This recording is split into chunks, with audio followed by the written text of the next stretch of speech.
अस्सलाम वालेकुम, welcome to my YouTube channel banking and beyond. उम्मीद करता हूँ आप सब खैरियत से होंगे। क्या आपकी एज 30 साल से कम है? आप पाकिस्तान के किसी भी हिस्से से ताल्लुक़ रखना चाहते हैं और क्या आपने ग्रेजुएशन की हुई है और आप चाहते हैं कि आप बैंकिंग सेक्टर में जॉब करें, और वो भी किसी ऐसे बैंकिंग सेक्टर में के जो कि प्रोविंशियली ओन्ड बैंक है, जिसे गवर्नमेंट ओन करती है, गवर्नमेंट ऑफ पंजाब ओन करती है।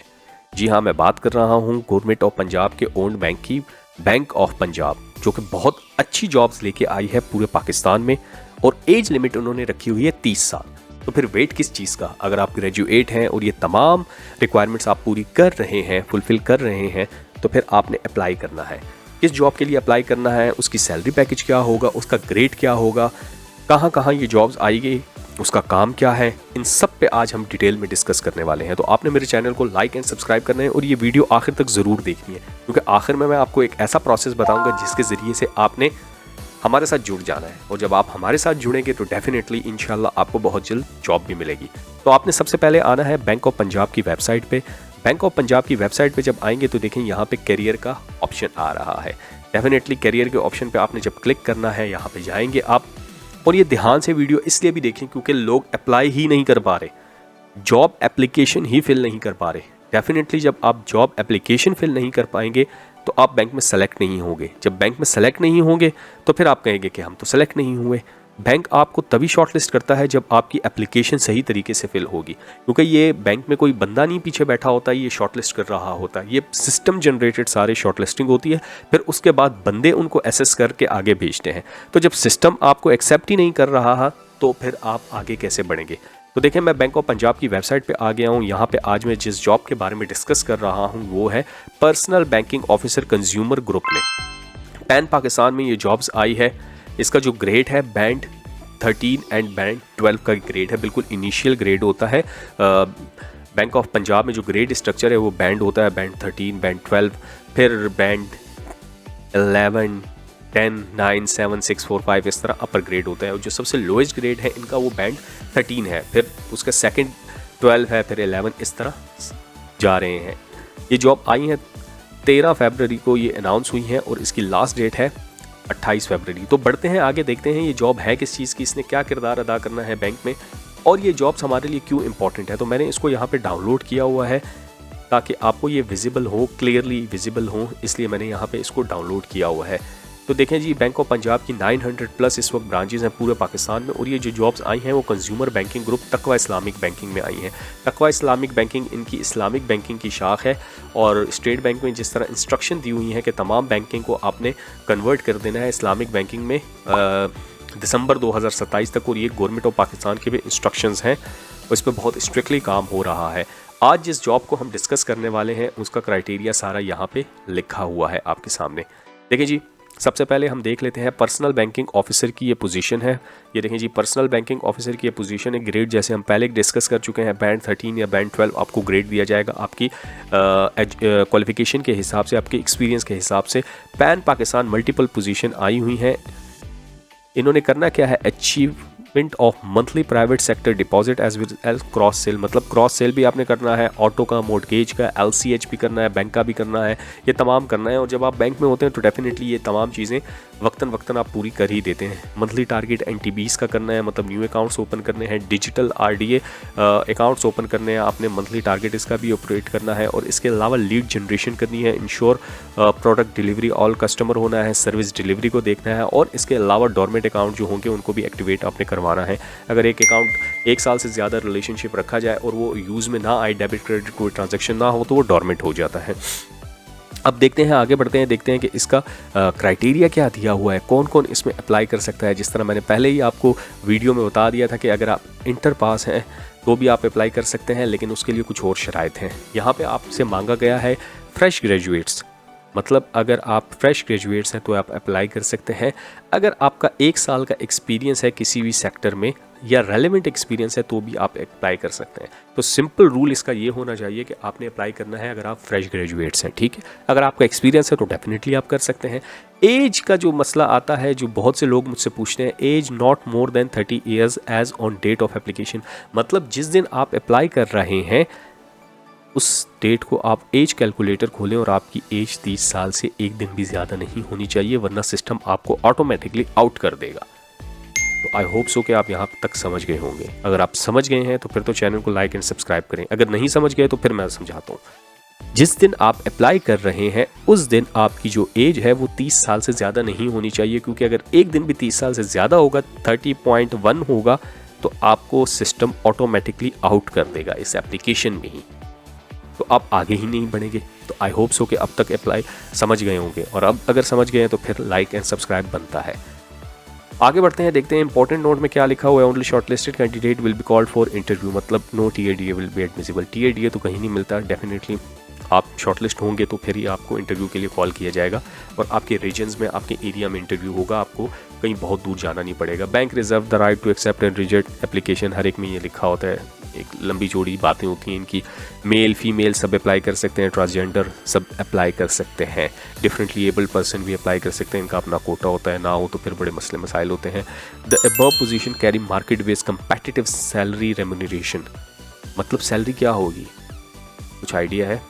चले मैं बता देता हूँ। इसकी सैलरी 50,000 के करीब होगी, और अगर आप इसमें टारगेट अचीव करेंगे, ये देखें लिखा हुआ है टारगेट्स, अगर आप इसमें टारगेट्स अचीव करेंगे तो डेफिनेटली फिर आपको इंसेंटिव और भी ज़्यादा दिए जाएंगे, क्योंकि ये टारगेट बेस्ड जॉब्स हैं। तो अगर आप टारगेट बेस्ड जॉब में करना चाहते हैं तो डेफिनेटली इसमें अप्लाई करें, और अगर इसमें नहीं करना चाहते तो मैंने इसी से रिलेटेड और जॉब्स की वीडियोस डाली हुई हैं, वो भी आप कर सकते हैं। और जॉब्स के हवाले से मैंने एक कम्युनिटी बनाई हुई है, व्हाट्सएप कम्युनिटी, उसमें भी आप मुझे ज्वाइन कर सकते हैं। उसका लिंक मैंने दिया हुआ है डिस्क्रिप्शन में, वो मुझे आप ज्वाइन कर सकते हैं। वहाँ पे हम डिस्कस करते हैं नए नए जॉब्स के हवाले से, इंटरव्यूज़ के हवाले से, टेस्ट के हवाले से, बहुत सी चीज़ें उसमें डिस्कस करते हैं। अगर मुझसे बात करना चाहते हैं तो वहाँ पर कम्युनिटी आप ज्वाइन कर सकते हैं। और ये वीडियो आप अपने दोस्तों यारों को शेयर करें, ताकि हो सकता है इससे किसी एक भी इंसान का फ़ायदा हो जाए, और अगर किसी एक इंसान का भी फ़ायदा हो जाए तो वो मेरे लिए बहुत इंपॉर्टेंट है। इसकी जो लास्ट डेट है वो जी 28 फरवरी 2026 तक आप इसमें अप्लाई कर सकते हैं। इससे पहले पहले आपने अप्लाई करना है, देर नहीं करनी।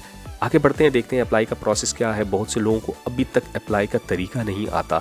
जब आप यहाँ पे अप्लाई नाउ पे क्लिक करेंगे, देखिए मैं आपको बता भी देता हूँ, मैंने एक एप्लीकेशन फिल की हुई है ताकि मैं आप लोगों को समझा सकूँ। जब आप यहाँ पे अप्लाई नाउ पे क्लिक करते हैं तो ये एक विंडो आपके सामने ओपन हो जाती है। ये देखें वो तमाम विंडो है, personal, academic, professional experience, relationship resume, जो कि मैंने ऑलरेडी फिल की हुई है। इस वजह से की हुई है कि फिर वीडियो लेंथी हो जाती है, समझ नहीं आता।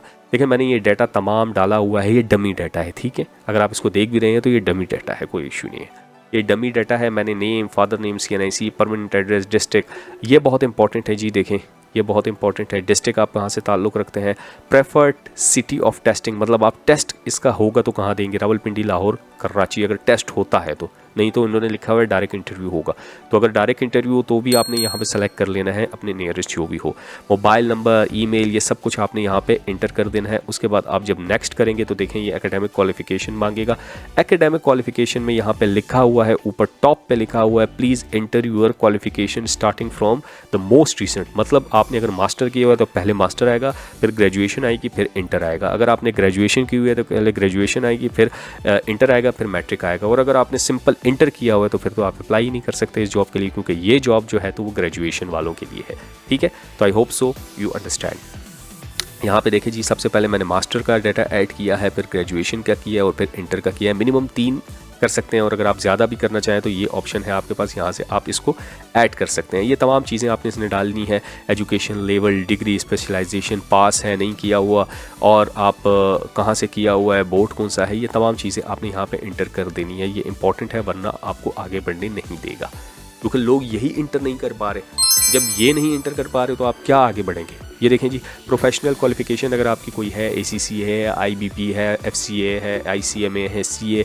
अगर किया हुआ है तो यस करें, नहीं किया हुआ तो सिंपल बढ़ते हैं नो, नेक्स्ट। भाई ये एक्सपीरियंस अगर किसी का है तो आप ऐड कर लें, अगर किसी का नहीं है तो नहीं करें। अगर है तो देखें उसका प्रोसेस आपके सामने है, आपने यहाँ पे दे देना है कि एक्सपीरियंस कैंडिडेट कहाँ, बता दूँ कि कहाँ का एक्सपीरियंस है। देखें जी, फ्रेश, अगर इंटर्नशिप की हुई है तो इंटर्नशिप डालना है, और अगर आप एक्सपीरियंस कैंडिडेट हैं तो यहाँ पे आपने एक्सपीरियंस कैंडिडेट को सेलेक्ट कर लेना है। एक्सपीरियंस कैंडिडेट है तो देखें यहाँ पे मांगता है आपसे बैंकिंग एक्सपीरियंस आपका कितना है, और नॉन बैंकिंग एक्सपीरियंस के साथ आपके कितने एक्सपीरियंस है। तो अगर है तो डाल दें, अगर बैंकिंग नहीं है तो फिर आप उसको नॉन बैंकिंग में डाल दें। इस बंदे का नॉन बैंकिंग का, तो मैंने नॉन बैंकिंग किया। नेचर ऑफ एक्सपीरियंस क्या है, बैंकिंग है, नॉन बैंकिंग है, मैंने इसका नॉन बैंकिंग किया हुआ है।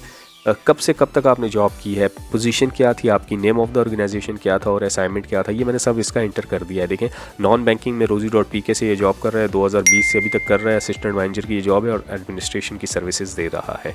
ठीक, अगर और है तो यहाँ पे नेक्स्ट करके आप इसको ऐड भी कर सकते हैं।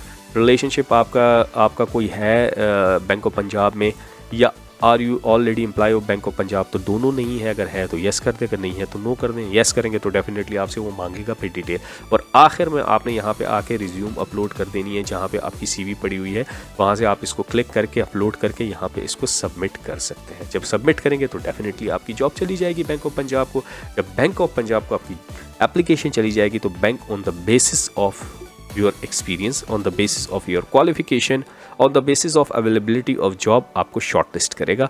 एंड इसमें यह भी मैटर करता है आपकी एज, आपका एरिया, आपकी क्वालिफिकेशन और उसके नंबरिंग, क्योंकि इन्होंने नंबर्स मांगे हुए हैं तो ये भी मैटर करता है। अगर आप बिल्कुल सी ग्रेड वाले हैं, डी ग्रेड वाले हैं और आपसे अच्छे लोग बैठे हुए हैं तो फिर डेफिनेटली उनको हायर करेगा। इट्स नॉट मीन कि आपने अप्लाई किया है तो you are the perfect candidate. No, this is the bank right. Special notes में मैंने बताया था ना कि कमेंट्स में लिखा हुआ है this is the bank rights. ये देखें, the bank of Punjab reserve the right to accept और reject any application without assigning any reason there of. मुझसे कमेंट्स में पूछ रहे होते हैं सर मैं सेलेक्ट नहीं हुआ, मुझसे पूछ रहे होते हैं कि सर मुझे इंटरव्यू की कॉल नहीं आई। अरे भाई, मुझसे क्यों पूछ रहे हो, मेरी बहन मुझसे क्यों पूछ रहे हो? बैंक ने क्लियरली लिखा हुआ है कि ये मेरी मर्जी है मैं किसको एप्लीकेशन सेलेक्ट करूं और किसकी एप्लीकेशन रिजेक्ट करूं। तो फिर वलीद कौन होता है या बैंकिंग एंड बियॉन्ड वाले कौन होते हैं जो इसको देखें? तो भाई आपने अप्लाई अच्छे तरीके से करना है ताकि आप 50 लोगों में खड़े हो तो आपको कि यार मैंने इस तरीके से अप्लाई किया था, मैंने अप्लाई परफेक्ट किया है। तो अप्लाई अच्छे तरीके से करो, आगे बैंक की मर्जी आपको शॉर्टलिस्ट करता है या नहीं करता। उम्मीद करता हूँ आज की ये वीडियो आपको समझ आई होगी और वीडियो को आखिर तक देखा भी होगा और चैनल को लाइक एंड सब्सक्राइब भी किया होगा। अगर नहीं किया तो अभी कर दें। मिलते हैं किसी नेक्स्ट वीडियो में, तब तक अपना ख्याल रखें। अल्लाह हाफिज़।